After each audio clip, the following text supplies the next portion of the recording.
भारत रूस की यारी, यूएस पर मुसीबत भारी। इसी के साथ ट्रेंड्स में आज हम कौन कौन सी खबर को कवर करने जा रहे हैं वो सब आपको बताएंगे और कौन कौन सी वो तमाम खबरें जो कि सोशल मीडिया पर इस वक्त वायरल है उसका जिक्र करते हैं। तो देखिए, आज जो खबर आपको ट्रेंड्स में दिखाने जा रहे हैं वो तमाम खबरें ये है, बुरे फंस गए ट्रंप और पुतिन से करेंगे टेंशन कम। आखिर क्या है इसके पीछे की कहानी वो हम आपको विस्तार से बताएंगे। इसी के साथ बात करेंगे पाकिस्तान की, क्योंकि देखिए पाकिस्तान ने कई बार कश्मीर राग अलापा है और इस पर भी आपको अपडेट देंगे। और बात होगी आपदा की, क्योंकि आपदा से धराली बर्बाद और मलबे में अभी भी जिंदगी की तलाश की जा रही है। और इसी के साथ साथ बात होगी बदले हुए मौसम के मिजाज की। पानी पानी शहर और बारिश और बाढ़ का किस तरह से कहर है उस पर भी हम आपको अपडेट देंगे। और आईपीएल की बिग डील को भी लेकर आज हम इस ट्रेंड्स में बात करने वाले। लेकिन सबसे पहले अब बात करेंगे कि एक्स पर कौन सी खबर जो इस वक्त ट्रेंड कर रही है, जल्दी से जान लेते हैं। तो देखिए, सबसे पहले बात होगी एक्स पर ट्रंप की खबर को लेकर हम बात करेंगे। Trump is a Russian. अब ऐसा क्यों और ये खबर क्यों सोशल मीडिया पर ट्रेंड कर रही है, अब आपको विस्तार से बताएंगे। और आप देखिए, ये खबर जो कि इस वक्त यहां पर ट्रेंडिंग में है, यानी कि ट्रंप इज अ रशियन। अब इसके पीछे की पूरी कहानी बताते हैं। देखिए, ट्रंप की टैरिफ वॉर के बीच भारत रूस तैयार है और खबर है कि अमेरिका पर बड़े पलटवार की प्लानिंग हो रही है। रूसी तेल खरीदने के लिए प्रेसिडेंट ट्रंप भारत पर 50% टैरिफ लगा चुके हैं। और ऐसे समय पर भारत के राष्ट्रीय सुरक्षा सलाहकार अजीत डोभाल रूस में हैं और ताबड़तोड़ बैठकें वो कर रहे हैं। अजीत डोभाल ने रूस के राष्ट्रपति व्लादिमीर पुतिन से भी मुलाकात की। साथ ही कहा कि पुतिन के भारत दौरे की तारीखें लगभग तय हो चुकी है। डोभाल ने रूस के पहले उप प्रधानमंत्री डेनिस से भी मुलाकात की, जहां रक्षा और सैन्य तकनीकी सहयोग पर भी बातचीत हुई है। और इसके अलावा नागरिक विमान निर्माण, धातु उद्योग और रसायन क्षेत्र में चल रहे जॉइंट प्रोजेक्ट पर भी चर्चा की गई है। और इस बीच एक बड़ी खबर सामने आई कि पीएम नरेंद्र मोदी और रूस के राष्ट्रपति व्लादिमीर पुतिन के बीच कूटनीतिक मोर्चे पर अहम बातचीत हुई है। प्रधानमंत्री नरेंद्र मोदी एक्स पर इसको लेकर उन्होंने पोस्ट की है और जानकारी शेयर की। और ये पोस्ट इस वक्त आप यहां पर स्क्रीन पर भी देख रहे हैं। देखिए, उनकी तरफ से लिखा गया कि आज मेरी दोस्त राष्ट्रपति व्लादिमीर पुतिन से फोन पर अच्छी बात हुई, विस्तृत बातचीत हुई। और पुतिन ने यूक्रेन पर जो कई मुद्दे थे इसे लेकर ताजा हालात बताएं कि क्या इस वक्त वहां पर करंट सिचुएशन है, जिसके लिए मैंने उनका धन्यवाद किया। हमने भारत रूस के द्विपक्षीय एजेंडे की प्रगति पर समीक्षा की और विशेष रणनीतिक साझेदारी और मजबूत करने का संकल्प दोहराया। मैंने राष्ट्रपति पुतिन को इस साल के अंत में भारत आने का न्योता दिया। इन तमाम बातों का जिक्र दरअसल पीएम नरेंद्र मोदी ने सोशल मीडिया प्लेटफॉर्म एक्स पर की है। इसी के साथ साथ देखिए आगे उन्होंने लिखा कि तो दूसरी तरफ पुतिन ने चीन के राष्ट्रपति शी जिनपिंग से भी संबंध साधा और इसी के साथ साथ जिनपिंग और पुतिन के बीच अहम बातचीत हुई। सिर्फ राष्ट्रपति पुतिन ही भारत नहीं आ रहे, बल्कि पीएम नरेंद्र मोदी के चीन दौरे का भी ऐलान हो गया है। उधर प्रधानमंत्री नरेंद्र मोदी ने गुरुवार को ब्राजील के राष्ट्रपति लुला दा सिल्वा से फोन पर बातचीत की। और इन सभी घटनाक्रमों को अमेरिका के लिए एक बड़े कूटनीतिक संदेश के तौर पर देखा जा रहा है। देखिए, दरअसल वैश्विक मंच पर ब्रिक्स यानी कि ब्राजील, रूस, भारत, चीन, दक्षिण अफ्रीका एक बार फिर उभर रहा है। और इस बार इसका जो लक्ष्य है वो अमेरिका की आक्रामक टैरिफ नीतियों का जवाब देना है। अमेरिका के द्वारा भारत, चीन और रूस पर लगाए गए नए टैरिफ विशेष रूप से रूस से तेल आयात पर अप्रत्यक्ष दबाव ने ब्रिक्स देशों को एकजुट कर दिया है। अब देखिए, जो ये टकराव है केवल व्यापार तक सीमित नहीं है, बल्कि वैश्विक शक्ति संतुलन को फिर से परिभाषित करने की ओर ये बढ़ रहा है। अब अमेरिका की टैरिफ नीति को भी आप समझिए। अमेरिका ने हाल ही में भारत, चीन और रूस से होने वाले आयात पर नए टैरिफ लागू किए हैं। और ये टैरिफ न केवल व्यापार को प्रभावित कर रहा है, बल्कि वैश्विक कूटनीति में भी तनाव की स्थिति पैदा कर रहे हैं। अमेरिका ने रूस से तेल आयात को अप्रत्यक्ष रूप से निशाना बनाया, जिसका असर भारत जैसे देशों पर पड़ रहा है, जो रूस के सस्ता, ये भी कहा गया कि जो रूस से सस्ता तेल खरीदते हैं। अब देखिए, अमेरिका ने चीनी वस्तुओं, विशेष रूप से जो इलेक्ट्रॉनिक्स है, स्टील पर भारी टैरिफ लगाए हैं, जिसे चीन ने संरक्षणवादी नीति करार दिया। अब भारत की रणनीतिक स्थिति क्या है, इसे भी आप समझिए। भारत रूस से सस्ते तेल और रक्षा उपकरणों की आपूर्ति पर निर्भर है। पुतिन डोभाल और इस मुलाकात का जिक्र हमने पहले भी किया था। पुतिन और अजीत डोभाल मुलाकात और पुतिन की भारत यात्रा इस रिश्ते को और गहरा करने वाली है। देखिए, भारत ने ब्रिक्स में चीन के साथ सहयोग बढ़ाया, लेकिन वो चीन के नेतृत्व को स्वीकार करने से हिचक रहा है, खासकर सीमा विवादों के कारण। अब देखिए, भारत का अमेरिका के साथ क्वाड और रक्षा तकनीक सहयोग एक महत्वपूर्ण है, काफी ज्यादा इंपॉर्टेंट है, लेकिन टैरिफ ने भारत को जवाबी रुख अपनाने के लिए मजबूर किया है। अब चीन की तीखी प्रतिक्रिया और ब्रिक्स का जो नया रोल है, और इस पे आप समझिए इस चीज को कि चीन ने अमेरिका के टैरिफ को वैश्विक व्यापार नियमों का उल्लंघन बताया। चीनी विदेश मंत्रालय के प्रवक्ता की तरफ से यह स्पष्ट शब्दों में कहा गया कि चीन टैरिफ के दुरुपयोग का हमेशा विरोध करता रहा है। और देखिए, ब्रिक्स मंच पर हम एकजुट रणनीति बनाएंगे, ये स्टेटमेंट दिया गया। अब चीन ब्रिक्स को अब और केवल आर्थिक मंच नहीं बल्कि एक भू राजनीतिक हथियार के रूप में देख रहा है, और इसके प्रमुख लक्ष्य हैं डॉलर पर निर्भरता कम करना, यानी कि डी डॉलराइजेशन, अमेरिकी प्रतिबंधों का जवाब। और इसे लेकर अब आप देखिए, जो ये तमाम कंट्रीज है वो इस वक्त किस तरह से अपनी एक अलग रणनीति पर चल रहे हैं। अब खबरों में आगे बढ़ते, अब बात करेंगे ट्रुथ पर कौन सी खबर इस वक्त ट्रेंड कर रही है।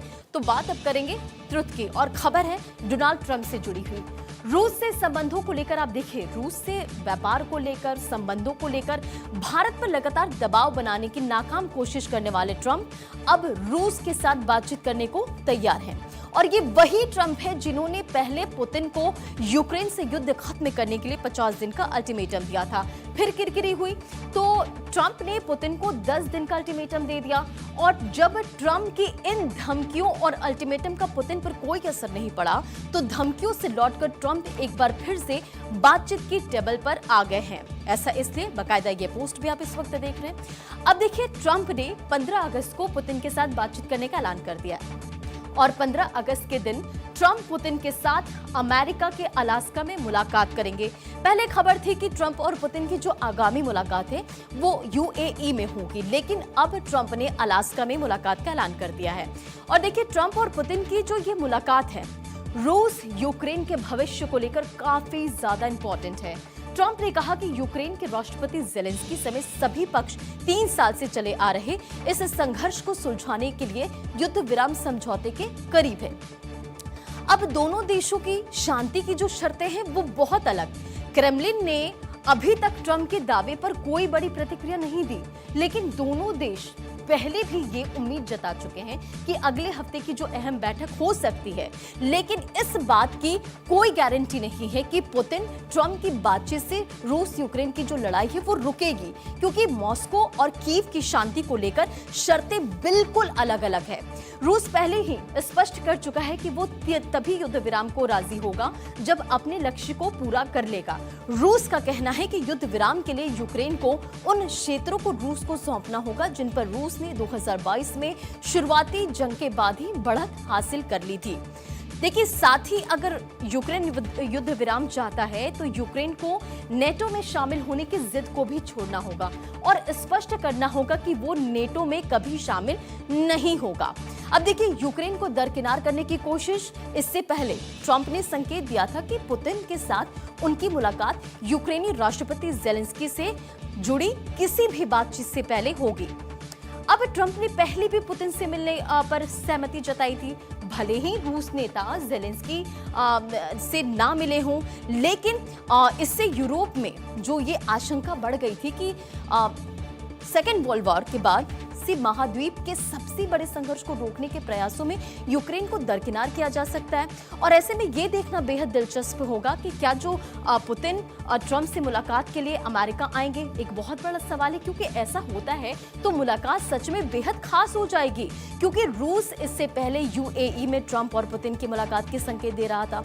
तो दूसरी ओर आप देखिए कि यूक्रेन के राष्ट्रपति वोलोदिमीर जेलेंस्की भी पुतिन से मिलना चाहते हैं और रूस और यूक्रेन युद्ध को खत्म करने पर बातचीत करना चाहते हैं, लेकिन ट्रंप अपनी आदत के मुताबिक फिर से एक बार इस मसले को खुद को शांति का ठेकेदार बनाने में तुले हुए हैं और वो हर हालात में ये चाहते हैं कि पुतिन जेलेंस्की की मुलाकात से पहले वो खुद पुतिन से मिलकर बातचीत कर लें।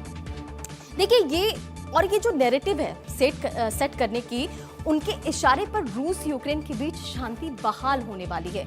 लेकिन फिलहाल ऐसा नहीं लग रहा है कि ट्रंप पुतिन की बातचीत और रूस यूक्रेन के भविष्य को लेकर कोई पॉजिटिव जो नतीजे हैं वहां तक पहुंच पाएंगे।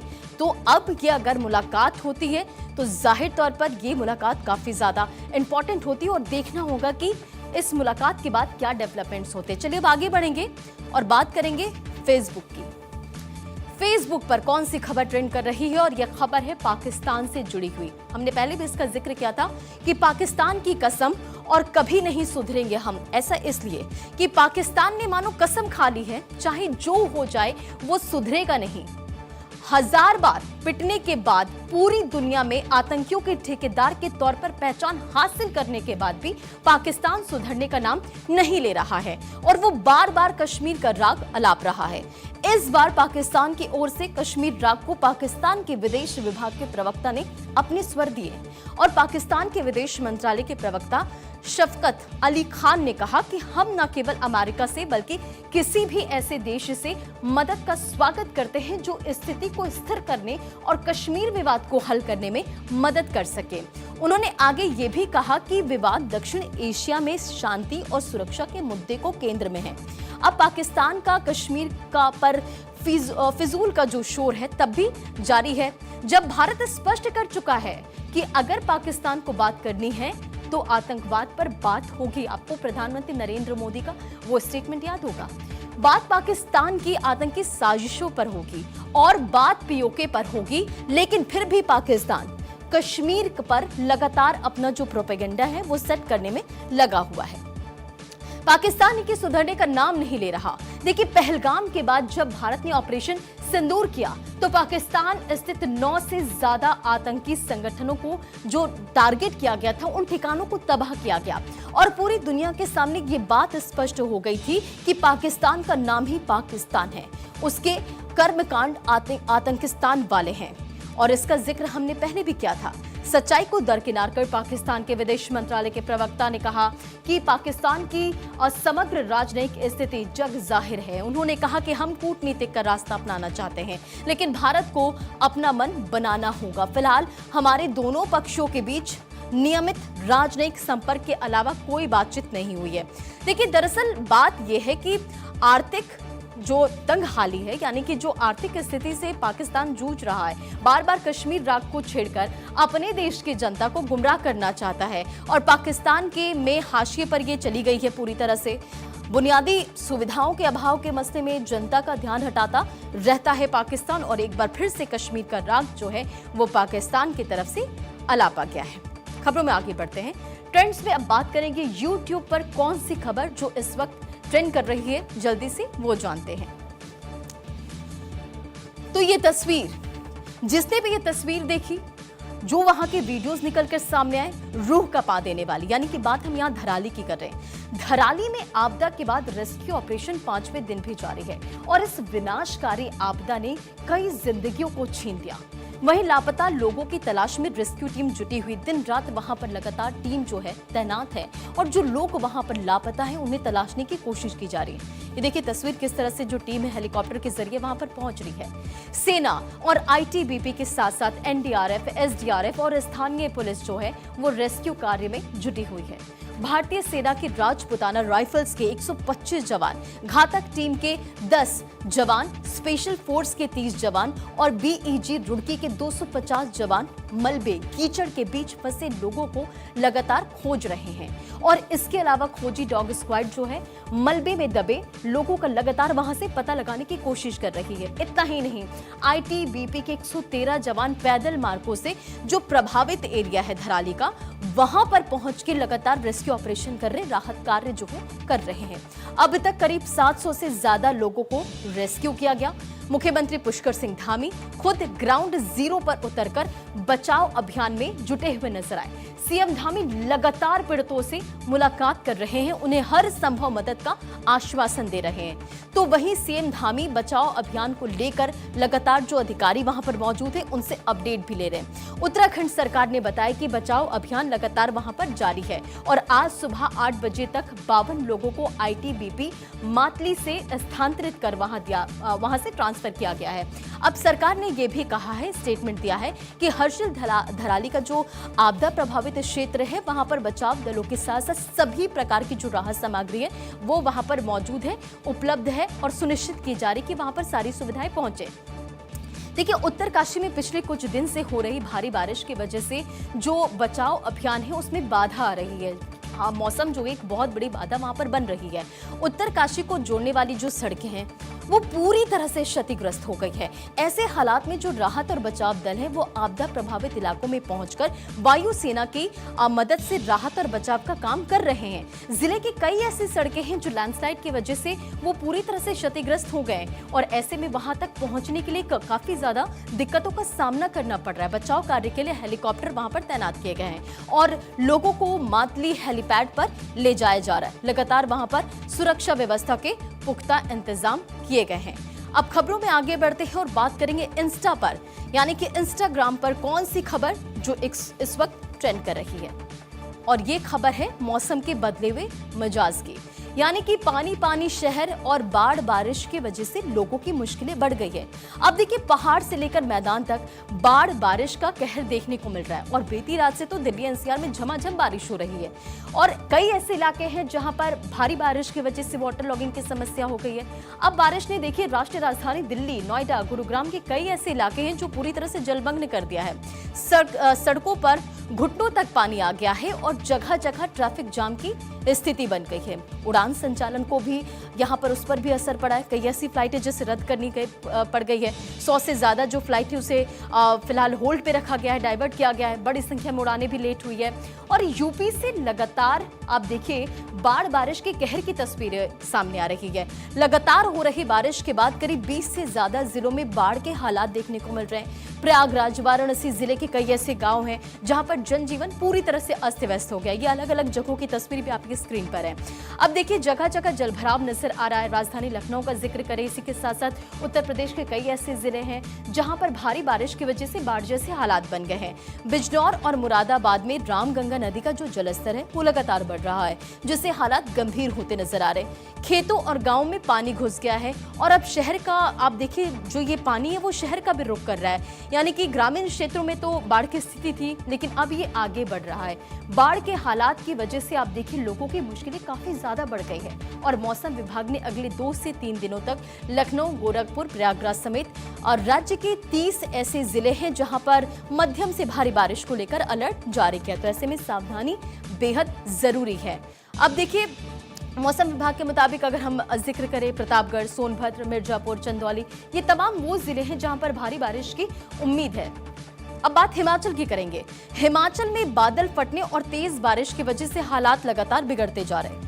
मौसम विभाग ने कांगड़ा, ऊना और सिरमौर जिले में येलो अलर्ट जारी कर दिया, जबकि चंबा, कांगड़ा और मंडी जिलों में 10 और 11 अगस्त तक ऑरेंज अलर्ट जारी किया है। मंडी और बिलासपुर में अगर हम जिक्र करें तो यहाँ पर भारी बारिश का खतरा है।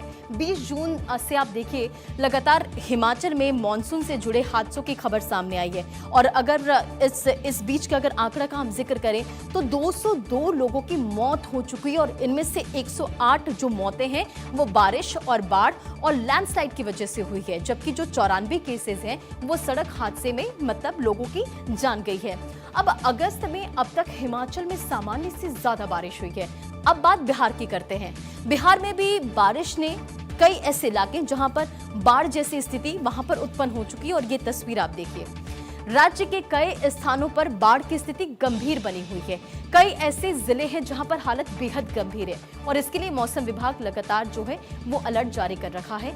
लोगों से यही अपील की जा रही है कि आप सावधानी बरतें और बिहार के भी कई ऐसे इलाके हैं जहां पर इस वक्त बाढ़ का खतरा जो लोगों के लिए काफी ज्यादा मुश्किलें पैदा कर रहा है। अब चलिए आगे बढ़ेंगे और बात करेंगे एक्स पर कौन सी खबर जो कि ट्रेंड कर रही है। और खबर जिसका जिक्र हमने पहले भी किया था, यानी कि आईपीएल की बिग डील, संजू 2, अश्विन लो, यानी कि आईपीएल 2026 से पहले 2 दिग्गज क्रिकेटर को लेकर एक बड़ी खबर सोशल मीडिया पर ट्रेंड कर रही है। दरअसल खबर है कि सीएसके और आरआर के बीच बड़ी डील होने वाली है। सीएसके स्टार विकेटकीपर बल्लेबाज संजू सैमसन की एंट्री हो सकती है, जबकि आर अश्विन सीएसके छोड़कर आरआर का दामन थाम सकते हैं। फिलहाल इन खबरों पर चेन्नई सुपर किंग्स और राजस्थान रॉयल्स की ओर से कोई भी आधिकारिक प्रतिक्रिया अभी नहीं आई है, लेकिन ये रिपोर्ट्स के मुताबिक आपको बताएं कि आरआर के कप्तान संजू सैमसन और चेन्नई सुपर किंग्स के दिग्गज स्पिनर रविचंद्रन अश्विन का टीम बदलना संभावित माना जा रहा है। और अगर ऐसा होता है तो ये ट्रेड विंडो आईपीएल इतिहास की कुछ बड़ी डील्स में शुमार हो सकती है। देखिए क्या है आईपीएल ट्रेड विंडो, अब इसका भी जिक्र करते हैं कि आखिर ट्रेड विंडो है क्या। देखिए आईपीएल में 2 बार ट्रेड विंडो खुलती है और पहली बार आईपीएल सीजन खत्म होने के 1 महीने बाद, जो ऑक्शन से 1 हफ्ते पहले तक चलती है, और जो दूसरी होती है यानी कि दूसरी बार नीलामी के बाद जो आईपीएल सीजन शुरू होने से 1 महीने पहले तक ये खुली रहती है। और इस दौरान फ्रेंचाइजी जो है, फ्रेंचाइजी टीमें वो खिलाड़ियों को आपस में ट्रेड कर सकती है, लेकिन हर सौदे के लिए आईपीएल गवर्निंग काउंसिल की अनुमति जरूरी होती है। अब देखिए ट्रेडिंग के तरीके क्या हैं, इसे आप समझिए। प्लेयर फॉर प्लेयर डील, इसमें जो टीमें हैं वो आपस में खिलाड़ियों की अदला बदली करती है। अब एग्जांपल के तौर पर आप इसे समझिए कि 2019 में सनराइजर हैदराबाद ने शिखर धवन को दिल्ली कैपिटल के 3 खिलाड़ियों के बदले में ट्रेड किया। और प्लेयर फॉर कैश, अब इसमें डील का अगर हम जिक्र करें तो इसमें खिलाड़ी के बदले में एक टीम दूसरी टीम को नकद राशि देती है। एग्जाम्पल के तौर पर आप इसे समझिए कि मुंबई इंडियंस ने कैमरन ग्रीन को 5 करोड़ रुपए में आरसीबी को ट्रेड किया और फिर हार्दिक पांड्या को 15 करोड़ में अपनी टीम में वापस लिया। अब इससे आप ऐसे समझिए कि क्यों करती है फ्रेंचाइजी ट्रेड और वित्तीय लाभ क्या है। यानी कि फ्रेंचाइजी खिलाड़ी को ट्रेड करने पर जो कैश है वो पर्स बढ़ा सकती है, जिससे वो नीलामी में बेहतर बोली लगा सकती है। अब टीम कॉम्बिनेशन का हम जिक्र करें तो अपनी जरूरत के मुताबिक जो फ्रेंचाइजी खिलाड़ी है चेंज करती है, ताकि संतुलित टीम यहाँ पर तैयार की जा सके। और फिलहाल इसी के साथ रुकेंगे बहुत छोटे से ब्रेक के लिए, और आज के लिए ट्रेंड्स में इतना ही। खबरों का सिलसिला जारी, भारत 24।